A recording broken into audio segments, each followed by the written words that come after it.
Good morning, all of you. I welcome you all to Ansarkari. So let's start our today's discussion for 25th of December. That is going to be the Sunday's edition. So as we know that COVID-19 cases are increasing globally, so a negative RT-PCR report becomes mandatory for all the travelers coming from China, Hong Kong, Japan, Thailand, and South Korea. And to ensure that India is prepared enough to deal with any major outbreak in the country, we are going to have mock drills at all the health facilities across the country on December 27th to ensure operational readiness to tackle COVID-19. And the focus of the drill is going to be ensuring that there are adequate number of beds, including oxygen-supported and ventilator-supported beds, availability of doctors, nurses, paramedics, ASHA and Anganwadi workers, as well as preparedness of testing laboratories. So we are in a preparatory phase. So you should be knowing that even in case of there's a disaster, so how you should be dealing with any disaster that is obviously that is of a major level. Now we see that Delhi Metro, it turns 20, so it was flagged off 20 years back, and to commemorate this event, this anniversary, Delhi Metro Railway Corporation, it invited Hiroshi Suzuki, who is Japan's ambassador to India, as a chief guest.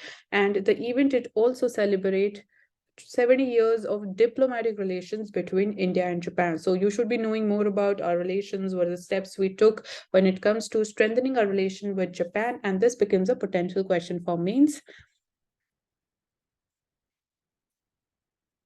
Then we are talking about the mental health. So a helpline was basically launched on 10th of October, that is celebrated as the World Mental Health Day, and that is known as MANIS, which stands for Tele-Mental Health Assistance and Networking across states. So it is a toll-free number, which is 14416.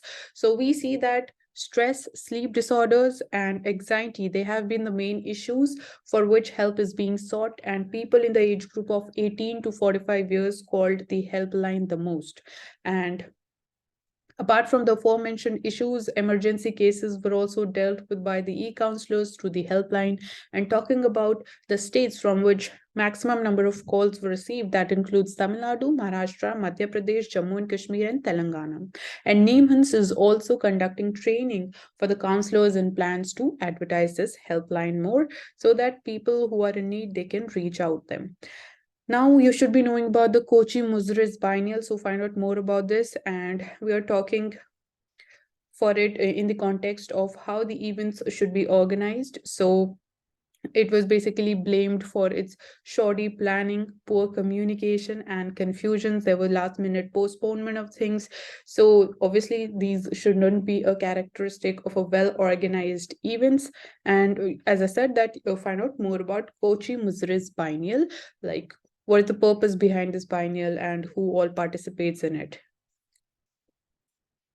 Then ICICI Bank ex-CEO, that is Chanda Kochar, and husband, they have been sent to CBI custody. Basically, they've been arrested. And the scam was basically that CBI, it has alleged that ICICI Bank, it had sanctioned credit facilities to the tune of rupees 3,250 crores to the companies of Videocon Group. And that is in violation of the Banking Regulation Act, RBI guidelines, and credit policy of the bank.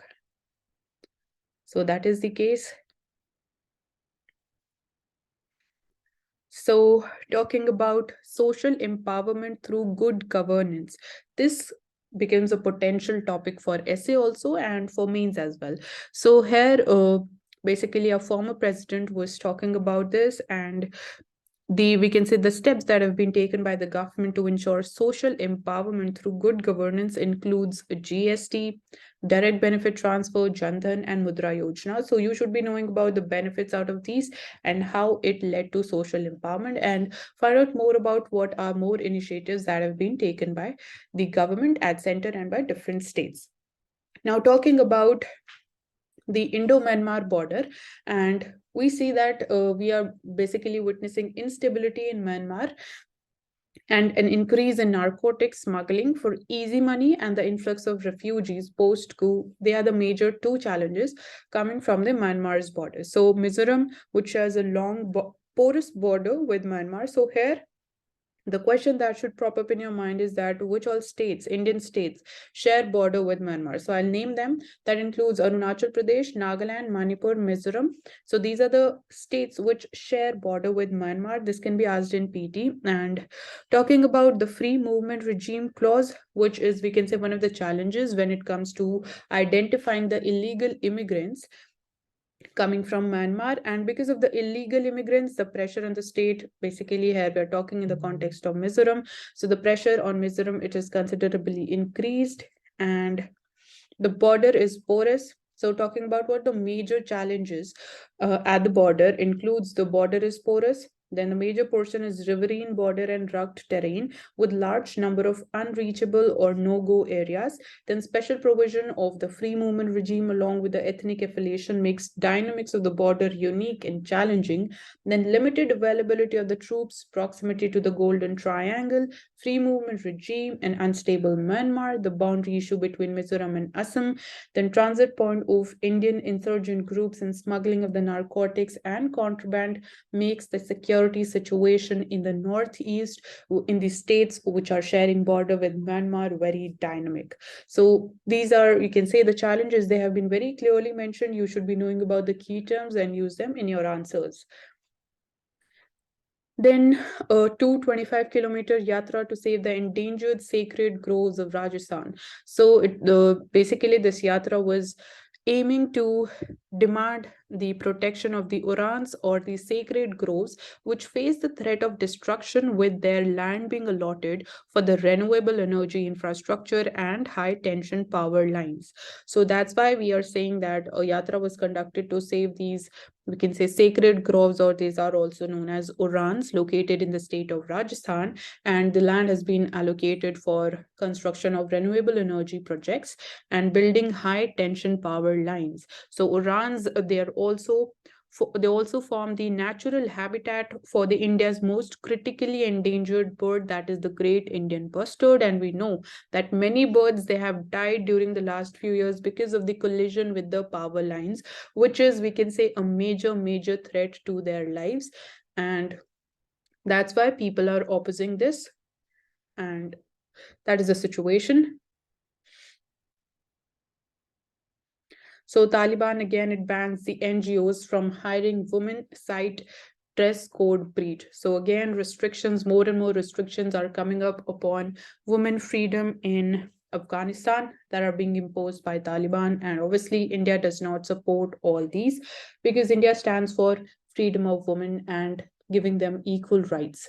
So talking about the Great Barrier Coral Reef, firstly, you should be knowing about its location. So open your atlases and find out where is it located. And scientists, they are scrambling to protect the coral reefs as rising ocean temperatures is a threat which destabilize and the delicate ecosystem. So Great Barrier Reef has suffered 4 bleaching events in the last 7 years. And also it is like, we know that bleaching even can occur when there is high increase in temperature, but it can at the same time also happen when the temperature turns cooler. That is during the La Nina phenomenon as well. And cryogenically frozen corals, they can be stored and later reintroduced to the wild, but the current process requires sophisticated equipment including lasers. So that is, in a way, scientists are, they are trying to discover, they're trying to research and experiment that can freezing the corals be one of the ways ensuring that they are protected, and later on when it becomes a threat or they turn very less in number, they can be introduced in the wild so as to ensure that they do not become extinct. Then talking about a streptococcus strep A, which is causing infections in children. So an unseasonal rise in it is being witnessed, and strep A infections, they cause a mild sore throat, but occasionally they can lead to scarlet fever and rarely to even more serious conditions such as meningitis. So you need to find out more about it, and let's move ahead. So talking about the FAQ page, so all the three articles are important. So firstly, we'll deal with, is the economy driving with the brakes on? So here, what are the questions that we're going to deal with includes how have the global factors like the war in Ukraine impacted India? Why has inflation remained high for most of the year? And what measures have the RBI adopted to cool the prices? So we see that economists and the government, they were hopeful that the Indian households consumption spending that would return to pre-pandemic normalcy in the year 2022 and help fuel a virtuous private investment revival, spurring job creation. But obviously, we know because of the Russia-Ukraine war, things did not move in the desired direction and they did not happen as planned. So we see that we'll be looking at why did 2022 turn out to be a rougher storm than most anticipated. So we saw that during this period back in 2021 itself, Omicron wave was less fatal. We were witnessing the Omicron variant. However, it was less fatal, and some of the other fear factors at the turn of the year, they did materialize and ended up manifesting themselves into more shocks across the globe. So there was a clear understanding across the globe that the pandemic is waning and we are recovering out of the pandemic and the impacts that we had. So and we expected that the recovery is going to take us to a good road to recovery and good economic situation with good growth and things turning normal. However, we can say in the late February in 2022, we know that Russia-Ukraine war happened and it began, and the complete disruption in the supply chains, particularly for the food, fuel, energy, they were witnessed.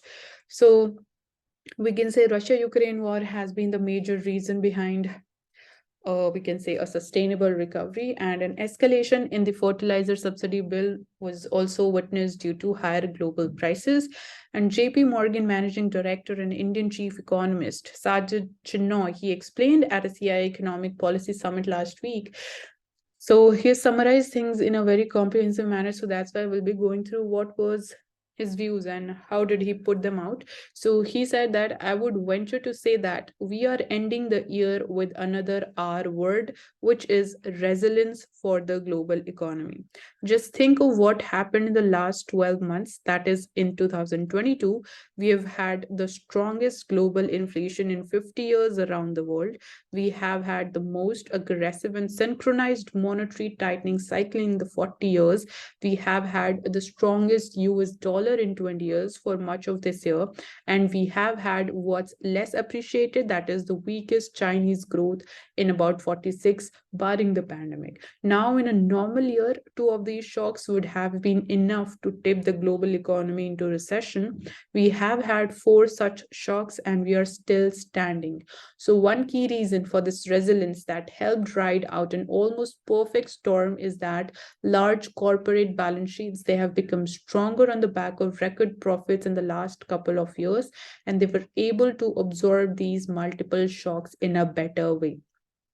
So that's how we can say in a concise manner how things happened and they turned out to be in the year 2022, and talking about the resilience of the economy, and which is a major factor which helped in keeping us going ahead.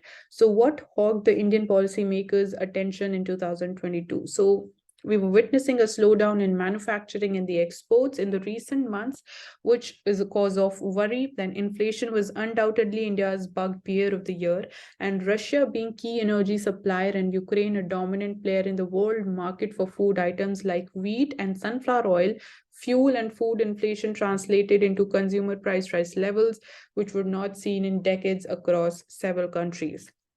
Talking about the inflation peaking, so this also included some months of 7% plus inflation, with April recording a near 8-year peak of 7.8% inflation rate. And in a bid to rein in this inflation pressure, obviously we know that RBI went in for tight monetary policy. It led to hike in the repo rates from 4.9% in April to 6.25% in December, and also The central government unveiled a slew of measures to cool the prices. So that included a ban on the wheat exports. And also talking about the petrol and diesel prices, they have been frozen through most of this year, but that has also meant that consumers, they have not gained from the price resets when the global crude prices fell. So when the global crude prices fell, the prices did not fall in India. So that is one thing. However, the prices, they remain frozen during 2022. Talking about the vegetable prices, they fell dramatically in November to bring the inflation below 6% for the first time this year, but cereals and pulses price, the rise continue to accelerate. So we are not in a comfortable situation as of now. And talking about are we really out of the woods yet, and what's the outlook for 2023? So the Indian economy, it has displayed a broad resilience amid the strong external headwinds, thanks to the consistently growing farm sector and the consumers catching up on pent up demand for contact intensive services that have now recovered to the pre-COVID levels. So these are the two factors on the basis of which we are seeing that Indian economy, it showed a resilient growth. So most developed nations, they are expected to enter a recession, which will dent the demand for India's exports. So that is there. And with the Ukraine conflict far from over, fresh fears of new COVID variants spreading its wings, little hope of an immediate pause in the global monetary tightening, and the RBI's warning of the next financial crisis emerging from the private cryptocurrencies, the risks ahead, they remain as heady as they were last year. So that is, we can say, the challenges that stands in front of us. And let's see how 2023 is going to be, but let's hope for the best.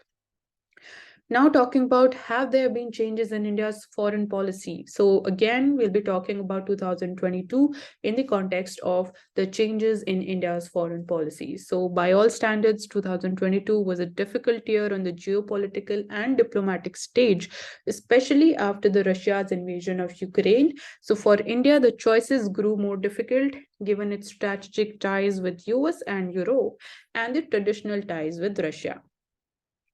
So India had these two choices, and accordingly, India took decisions. So how did we handle the Ukraine crisis? So the war in Ukraine, it saw the government spell out its version of non-alignment as it sought to keep a balance in the growing polarization between the US and the European Union on the one side and Russia on the other. So a slew of sanctions by the West, they were meant to target the Russian economy, that led to food and fuel shortages and price increases that worried India. However, India was buying, we can say, discounted crude oil from Russia, but a prime minister, he makes a discomfort with the war clearly. With the war, he cleared directly to the Russian President Vladimir Putin with the words that this era is not for war. So on the one side, he said uh, to Russia that this is not an era for war, but at the same time, on the other side, he also refused to accept the Western sanctions, the growing military and oil trade with Russia, and seeking rupee-based payment mechanisms to facilitate the trade that we were having with Russia. So, most significantly, in more than a dozen resolutions at the UN, UNGA, IAEA, Human Rights Commission, India chose to abstain from voting on these resolutions.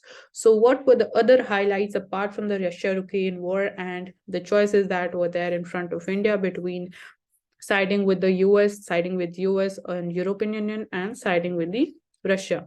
So, looking at the other highlights, so the year was marked in many ways for the Indian diplomacy, which will be at the forefront in 2023 during India's presidency of G20 and the chairmanship of Shanghai Cooperation Organization. And in 2022, India returned to the free trade agreements, called for a review of all the free trade agreements, scrapped all the bilateral investment treaties, and we walked out of the 15-nation Asian Regional Comprehensive Economic Partnership also. So India signed trade agreements with UAE and Australia, and India also joined the US-led Indo-Pacific Economic Forum. So these were, we can say, the other highlights as far as our foreign policy is concerned. And talking about our ties with our neighbors, so in the neighborhood, India's foreign policy was marked by economic assistance to Sri Lanka in the midst of its collapse, in the regional trade and energy agreements we signed with Bangladesh, Bhutan, and Nepal. We also strengthened our ties with Central Asian countries on connectivity. Then the government kept channels open with the repressive regimes like Afghanistan's Taliban and the Myanmar junta. Recently, also, we saw that India abstained from voting on the resolution, UNSC resolution on for the Myanmar to end the violence.